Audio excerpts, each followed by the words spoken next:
Hi hello ನಮಸ್ಕಾರ. ನಾನು ನಿಮ್ಮೆಲ್ಲರ ಪ್ರೀತಿಯ ಗೆಳತಿ ಡಾಲಸ್ ಕನ್ನಡತಿ. ಎಲ್ಲರೂ ಹೇಗಿದ್ದೀರಿ? ಹೋಪ್ ಎಲ್ಲರೂ ಚೆನ್ನಾಗಿದ್ದೀರಿ ಅಂತ ಭಾವಿಸ್ತಾ ಇದ್ದೀನಿ.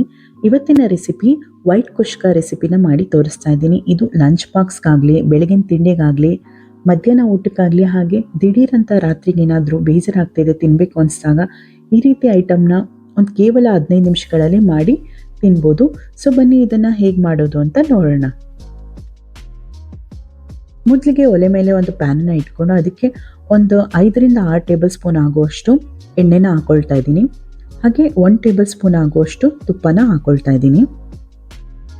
ಹಾಗೆ ಇದಕ್ಕೆ ಬೇಕಾಗಿರುವಂತಹ ಮಸಾಲೆಗಳು ಚಕ್ಕೆ, ಲವಂಗ, ಏಲಕ್ಕಿ, ಮರಾಠಿ ಮೊಗ್ಗು, ಹಾಗೆ ಕಪ್ಪು ಏಲಕ್ಕಿ, ಸ್ವಲ್ಪ ಸೋಂಪು ಕಾಳು, ಹಾಗೆ ಮಸಾಲೆ, ಹಾಗೆ ಪಲಾವ್ ಎಲೆ, ಇದಿಷ್ಟನ್ನು ಹಾಕ್ಕೊಂಡು ಫ್ರೈ ಮಾಡ್ಕೊಳ್ತಾ ಇದ್ದೀನಿ. ಸ್ವಲ್ಪ ಈ ಮಸಾಲೆ ಎಲ್ಲ ಸ್ವಲ್ಪ ಚೆನ್ನಾಗಿ ಫ್ರೈ ಆಗಬೇಕು. ಇದೆಲ್ಲ 1-2 ನಿಮಿಷಗಳು ಫ್ರೈ ಆದರೆ ಸಾಕು. ಇವಾಗ ಇದಕ್ಕೆ ಕಟ್ ಮಾಡಿ ಇಟ್ಕೊಂಡಿರೋವಂಥ ಮೆಣಸಿಕಾಯಿ ಹಾಗೆ ಈರುಳ್ಳಿನ ಹಾಕ್ಕೊಳ್ತಾ ಇದ್ದೀನಿ. ಮೆಣಸಿಕಾಯಿ ಖಾರಕ್ಕೆ ಅನುಗುಣವಾಗಿ ಹಾಕ್ಕೊಳ್ಳಿ. ಇಲ್ಲಿ ಒಂದು 10 ರಿಂದ 12 ಮೆಣಸಿಕಾಯಿನ ಹಾಕ್ಕೊಂಡಿದ್ದೀನಿ. ಹಾಗೆ ದೊಡ್ಡ ಗಾತ್ರದ ಈರುಳ್ಳಿನ ಕಟ್ ಮಾಡಿ ಹಾಕ್ಕೊಳ್ತಾ ಇದ್ದೀನಿ. ಇವಾಗ ಇದಿಷ್ಟನ್ನು ನೀಟಾಗಿ ಫ್ರೈ ಮಾಡ್ಕೋಬೇಕು. ಈರುಳ್ಳಿನ ನಾವು ಎಷ್ಟು ಚೆನ್ನಾಗಿ ಫ್ರೈ ಮಾಡ್ಕೊಳ್ತೀವೋ ಅಷ್ಟು ಅಡುಗೆ ತುಂಬ ಟೇಸ್ಟಿಯಾಗಿರುತ್ತೆ. ನೋಡಿ, ಈ ರೀತಿ ಫ್ರೈ ಮಾಡ್ಕೊಂಡಾದ್ಮೇಲೆ ಇವಾಗ ಇದಕ್ಕೆ ನಾನು ಒಂದು 3 ಟೇಬಲ್ ಸ್ಪೂನ್ ಆಗುವಷ್ಟು ಕಸೂರಿ ಮೇಥಿನ ಆ್ಯಡ್ ಮಾಡ್ತಾ ಇದ್ದೀನಿ. ಇದು ಆಪ್ಷನಲ್ಲು, ಬೇಕೇ ಬೇಕು ಅಂತ ಏನಿಲ್ಲ, ಬೇಕಿದ್ರೆ ಹಾಕೊಳ್ಳಿ, ಇಲ್ಲಾಂದರೆ ಸ್ಕಿಪ್ ಮಾಡಿ. ಹಾಗೆ ಇದಕ್ಕೆ ಶುಂಠಿ ಬೆಳ್ಳುಳ್ಳಿ ಪೇಸ್ಟನ್ನು ಹಾಕ್ಕೊಳ್ತಾ ಇದ್ದೀನಿ. 1 ರಿಂದ 2 ಟೇಬಲ್ ಸ್ಪೂನ್ ಆಗುವಷ್ಟು ಶುಂಠಿ ಬೆಳ್ಳುಳ್ಳಿ ಪೇಸ್ಟ್ ಆದರೆ ಸಾಕಾಗುತ್ತೆ.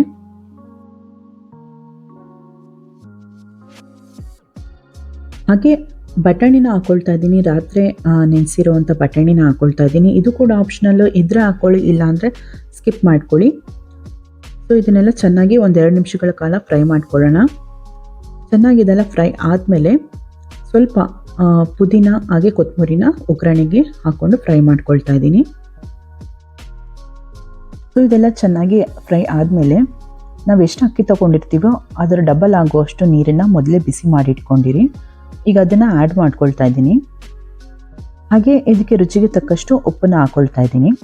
ನೋಡ್ಕೊಂಡು ಹಾಕ್ಕೊಳ್ಳಿ, ನಿಮ್ಮ ರುಚಿಗೆ ಅನುಗುಣವಾಗಿ ಉಪ್ಪನ್ನು ಹಾಕ್ಕೊಳ್ಳಿ. ನಾನು 2 ಟೇಬಲ್ ಸ್ಪೂನ್ ಆಗುವಷ್ಟು ಉಪ್ಪನ್ನು ಹಾಕ್ಕೊಳ್ತಾ ಇದ್ದೀನಿ. ಉಪ್ಪನ್ನು ಹಾಕ್ಕೊಂಡು ನೀಟಾಗಿ ಮಿಕ್ಸ್ನ ಕೊಟ್ಕೊಳ್ಳಿ. ಹಾಗೆ ಇಲ್ಲಿಗೆ ನಾನು ಅಕ್ಕಿನ ತೊಗೊಂಡಿದ್ದೀನಿ. 3 ಗ್ಲಾಸ್ ಟೀ ಗ್ಲಾಸಲ್ಲಿ ಅಕ್ಕಿನ ತೊಗೊಂಡಿದ್ದೀನಿ. ಅದನ್ನು ಕೂಡ ತೊಳೆದು ಆ್ಯಡ್ ಮಾಡ್ಕೊಳ್ತಾ ಇದ್ದೀನಿ. ನೀಟಾಗಿ ಒಂದು ಮಿಕ್ಸ್ನ ಕೊಟ್ಕೊಳ್ಳಿ. ಕೊನೆಯಲ್ಲಿ ಒಂದು ಕಟ್ ಮಾಡಿ ಇಟ್ಕೊಂಡಿರೋವಂಥ ಟೊಮೆಟೊನ ಹಾಕ್ಕೊಳ್ತಾ ಇದ್ದೀನಿ. ಇದು ಅಷ್ಟೇ ಆಪ್ಷನಲ್ಲು, ಬೇಕು ಅಂದರೆ ಹಾಕ್ಕೊಳ್ಳಿ, ಇಲ್ಲಾಂದರೆ ಬೇಡ. ಹಾಗೆ ಸ್ವಲ್ಪ ಅರ್ಧ ಟೀ ಸ್ಪೂನ್ ಆಗುವಷ್ಟು ಗರಂ ಮಸಾಲಾನ ಹಾಕ್ಕೊಳ್ತಾ ಇದ್ದೀನಿ. ಇಷ್ಟೆಲ್ಲ ಹಾಕ್ಕೊಂಡ್ಮೇಲೆ ನೀಟಾಗಿ ಒಂದು ಮಿಕ್ಸ್ನ ಕೊಟ್ಕೊಳ್ಳಿ. ಉಪ್ಪು ಖಾರ ಬೇಕಿದ್ದರೆ ಅಡ್ಜಸ್ಟ್ ಮಾಡ್ಕೊಳ್ಳಿ ಈ ಟೈಮಲ್ಲಿ. ಸೊ ಇದು ಒಂದು ಕುದಿ ಬರ್ತಾ ಇದೆ.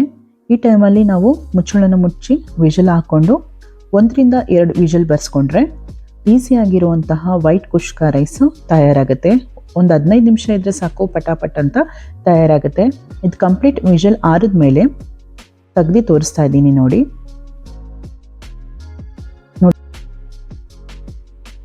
ನೋಡಿದ್ರಲ್ಲ ಎಷ್ಟು ಚೆನ್ನಾಗಾಗಿದೆ. ಇವಾಗ ಇದಕ್ಕೆ ನಾನು ಮೇಲ್ಗಡೆ ಸ್ವಲ್ಪ ಪುದೀನ ಹಾಗೆ ಕಟ್ ಮಾಡಿ ಇಟ್ಕೊಂಡಿರೋಂಥ ಕೊತ್ತಂಬರಿನ ಹಾಕ್ಕೊಳ್ತಾ ಇದ್ದೀನಿ. ಬೇಕಂದರೆ ನೀವು ಸ್ವಲ್ಪ ತುಪ್ಪನೂ ಕೂಡ ಆ್ಯಡ್ ಮಾಡ್ಕೊಳ್ಳಿ, ತುಂಬ ಚೆನ್ನಾಗಿರುತ್ತೆ. ಇವಾಗ ಇದನ್ನು ಒಂದು ನೀಟಾಗಿ ಮಿಕ್ಸ್ನ ಕೊಟ್ಟರೆ ರುಚಿಕರವಾದಂತಹ ವೈಟ್ ಕುಷ್ಕ ರೈಸ್ ತಿನ್ನೋದಕ್ಕೆ ತಯಾರಾಗುತ್ತೆ. ಬನ್ನಿ ಇವಾಗ ಇದನ್ನು ಸರ್ವ್ ಮಾಡ್ಕೊಳ್ಳೋಣ. ರುಚಿಕರವಾದಂತಹ ವೈಟ್ ಕುಷ್ಕ ರೈಸು ರೈತದೊಂದಿಗೆ ತಯಾರಾಗಿದೆ. ಹಾಗೆ ಸ್ವಲ್ಪ ಕ್ಯಾರೆಟ್ನ ನಾನು ಡಿಸೈನಾಗಿ ಕಟ್ ಮಾಡಿ ಇಟ್ಕೊಂಡಿದ್ದೀನಿ. ನೋಡಿದ್ರಲ್ಲ ಎಷ್ಟು ಈಸಿಯಾಗಿ ಒಂದು ರೈಸ್ ಐಟಮ್ನ ಮಾಡ್ಕೋಬೋದು ಅಂತ, ವೈಟ್ ಕುಷ್ಕ ರೈಸ್ನ. ಸೊ ಮತ್ತೆ ತಡ ನೀವು ಕೂಡ ಒಂದ್ಸಲಿ ಟ್ರೈ ಮಾಡಿ. ರುಚಿ ಹೇಗಿತ್ತು ಅಂತ ಕಮೆಂಟ್ನಲ್ಲಿ ನನಗೆ ತಿಳಿಸೋದನ್ನು ಮರಿಬೇಡಿ. ನಾನು ಮುಂದಿನ ವಿಡಿಯೋದಲ್ಲಿ ನಿಮಗೆ ಮತ್ತೆ ಸಿಗ್ತೀನಿ. ಇಷ್ಟೊತ್ತು ವಿಡಿಯೋ ನೋಡಿದ್ದಕ್ಕೆ ಎಲ್ರಿಗೂ ತುಂಬಾ ಧನ್ಯವಾದಗಳು. ವಿಡಿಯೋ ಇಷ್ಟ ಆಗಿದೆ ಲೈಕ್ ಮಾಡಿ, ಶೇರ್ ಮಾಡಿ, ಹಾಗೆ ಕಮೆಂಟ್ ಮಾಡಿ. ಸಬ್ಸ್ಕ್ರೈಬ್ ಆಗೋದಂತೂ ಮರಿಬೇಡಿ. ಪಕ್ಕದಲ್ಲಿರುವಂಥ ಬೆಲ್ಲೈಕನ್ನು ಪ್ರೆಸ್ ಮಾಡಿ. ನಾನು ಮುಂದೆ ಹಾಕೋ ಎಲ್ಲ ವಿಡಿಯೋಗಳ ನೋಟಿಫಿಕೇಶನ್ ನಿಮಗೆ ಬಂದು ತಲುಪುತ್ತೆ. ಬಾಯ್.